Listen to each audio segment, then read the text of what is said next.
এটা হলো Agaro Regency nut milk maker এবং এটা কিন্তু শুধুমাত্র নাট মিল্ক মেকারই না, এটা দিয়ে কিন্তু আপনি সয়া মিল্ক বানাতে পারবেন, জুস বানাতে পারবেন, জল গরম করতে পারবেন, নাট মিল্ক করতে পারবেন, অর্থাৎ আপনি একাধিক কাজ কিন্তু এটা দিয়ে করতে পারবেন। সো এটা দিয়ে আজকে আমি আপনাদের যে নাট মিল্ক সেটা বানিয়ে দেখাবো, বাট তার আগে দেখে নিই এটার সাথে কি কি দিয়েছে। তো প্রথমে আমরা যেটা পাচ্ছি সেটা হচ্ছে এটা মেন ইউনিট, এবং মেন ইউনিটের সাথে কিন্তু আমরা পাচ্ছি একটা পাওয়ার কর্ড, এর সাথে একটা রয়েছে ক্লিনিং ব্রাশ, একটা মেজারিং কাপ এন্ড তার সাথে একটা ইউজার ম্যানুয়াল। সো প্রথমে আমরা এখানে আগে পাওয়ার কার্ডটাকে লাগাই। ওকে, আমি বানাবো নাট মিল্ক, যার জন্য এখানে কিছু আমন্ড নিয়ে নিয়েছি, বাট অ্যাকচুয়ালি নিয়েছি খোসা ছাড়িয়ে। সো আমন্ডগুলো আমি দিয়ে দিলাম, খুবই সামান্য চিনি, আপনারা চাইলে হানি ইউজ করতে পারেন, অ্যান্ড পরিমাণ মতো জল। সো ঢাকনাটাকে আটকে দিয়ে এবার এইখান থেকে আমি সিলেক্ট করে নেবো নাট মিল্ক।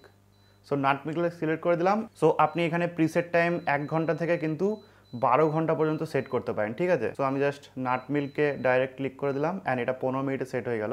সো 15 মিনিট পরে কিন্তু এটা অটো শাট অফ হয়ে গেল, অ্যান্ড আমি জাস্ট গ্লাসে আপনাদের ভরে দেখাচ্ছি, পুরো একদম পিওর দুধের মতো কিন্তু দেখতে হয়ে গেছে। সো লিঙ্ক আমি প্রথম কমেন্টে দিয়ে দেবো, সেখান থেকে আপনারা আরামসে বাই করতে পারেন।